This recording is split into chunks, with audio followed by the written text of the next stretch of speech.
Howdy. Well, this is me catering to my inner Quigley. What you're looking at is an 1859 Sharps.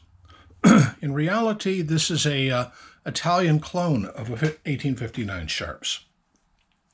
Now, Quigley was using one in 45 110, I think, a rather outrageous cartridge, but one for extreme long range.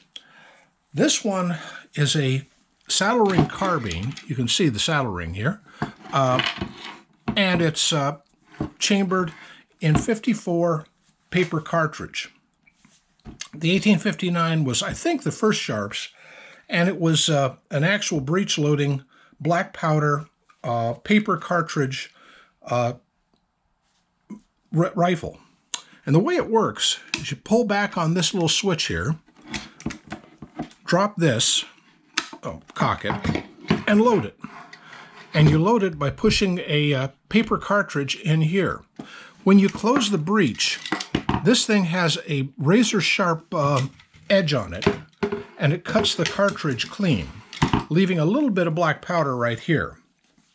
Well, that's not the most accurate way of doing things, but it does work. Then you put a cap on here, put it to full cock, and fire.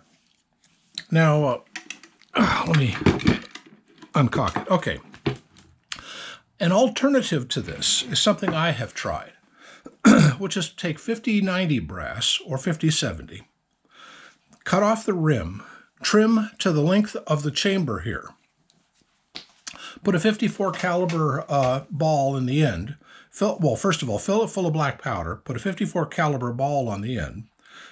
The primer hole has been, first of all, you drill it out a little bit large, and then cover that over with a piece of cigarette paper.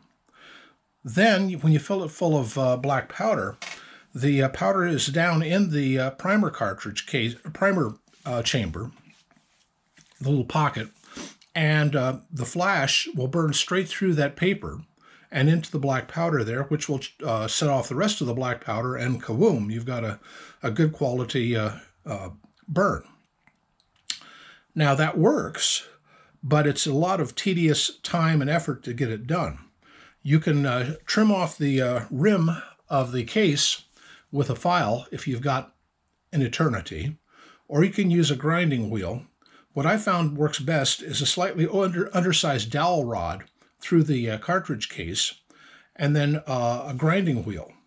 And what you do is you just hold the thing to the grinding wheel, and as the grinding wheel spins, imparts the spin to the cartridge case too, in the opposite direction.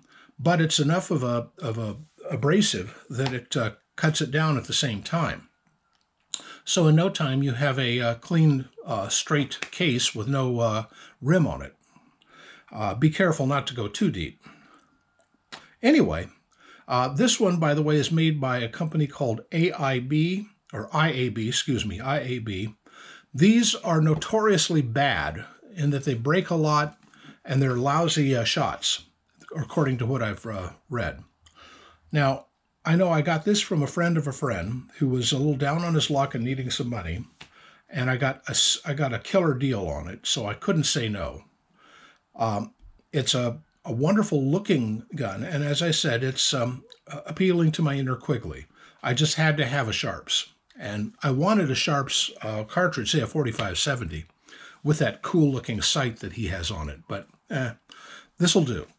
It's not exactly the greatest looking thing in the world, but it's not bad.